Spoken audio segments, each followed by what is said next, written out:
God created man, male and female created he them. Genesis 1 verse 27. The state of marriage. How I dread preaching on the state of marriage. I am reluctant to do it because I am afraid if I once get really involved in the subject, it will make a lot of work for me and for others. There is much shameful confusion wrought by the accursed Roman Catholic law, distress, dreadful abuse, and false situations. For that reason, I would much prefer neither to look into the matter nor to hear of it. But I must proceed to try instructing poor, bewildered consciences and take up the matter boldly. Let us direct our attention to Genesis 1. So God created man, male and female created he them. From this passage, we may be assured that God divided mankind into two classes, namely, male and female, or a he and a she. This was so pleasing to him that he himself called it a good creation. Therefore, each one of us must have the kind of body that God has created for us. I cannot make myself a woman, nor can you make yourself a man. We do not have that power. But we are exactly as God created us. I a man, and you a woman. Moreover, God wills to have his excellent handiwork honored as his divine creation and not despised. The man is not to despise or scoff at the woman or her body, nor the woman the man. But each should honor the other's image and body as a divine and good creation that is well-pleasing unto God himself. In the second place, after God had made man and woman, he blessed them and said to them, "Be fruitful and multiply."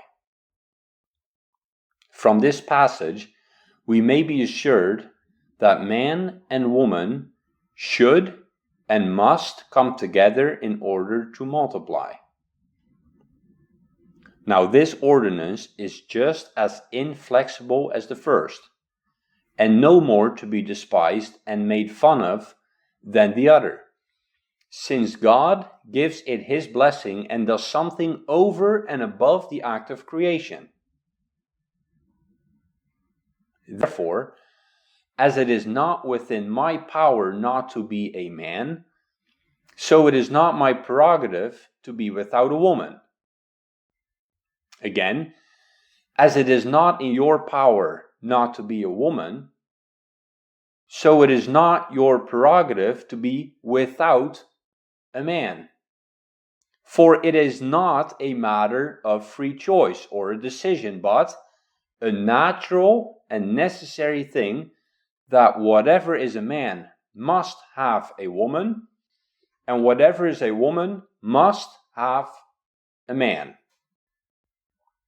For this word, which God speaks, "Be fruitful and multiply," is not simply a command.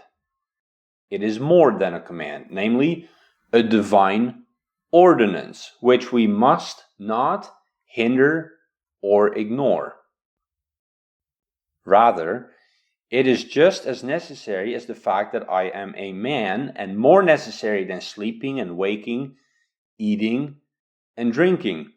It is a nature and disposition just as innate as the organs involved in it. Therefore, Just as God does not command anyone to be a man or to be a woman, but creates them the way they have to be, so he does not command them to multiply, but he creates them so that they have to multiply. And wherever men try to resist this, it remains irresistible nonetheless, and it goes its way through fornication, adultery, and secret sins.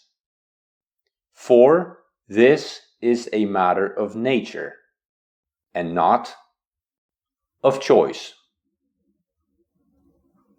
In the third place, from this ordinance of creation, God has himself exempted 3 categories of people. Saying in Matthew 19, there are eunuchs who have been made so from birth, and there are eunuchs who have been made eunuchs by men, and there are eunuchs who have made themselves eunuchs for the sake of the kingdom of heaven. The first category, there are eunuchs who have been so from birth. These are the ones whom men call impotent, who are by nature not equipped to produce seed and multiply, because they are physically frigid or weak, or have some bodily deficiency. The second category, those who Christ says have been made eunuchs by men, the castrates. They are an unhappy lot, for though they are not equipped for marriage, they are nevertheless not free from evil desire. The third category consists of those spiritually rich and exalted persons bridled by the grace of God, who are equipped for marriage by nature and physical capacity, and nevertheless voluntarily remain celibate. They rather work for the kingdom of heaven, the gospel, and they beget spiritual children. Such persons are rare, not 1 in 1,000. They are a special miracle of God.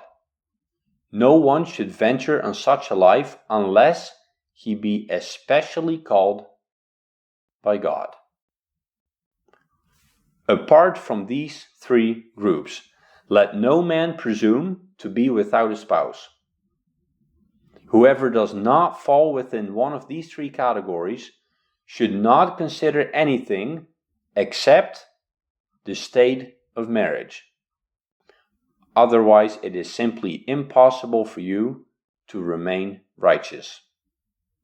For the word of God, which created you and said, "Be fruitful and multiply," abides and rules within you. You can by no means ignore it, or you will be bound to commit sin without end.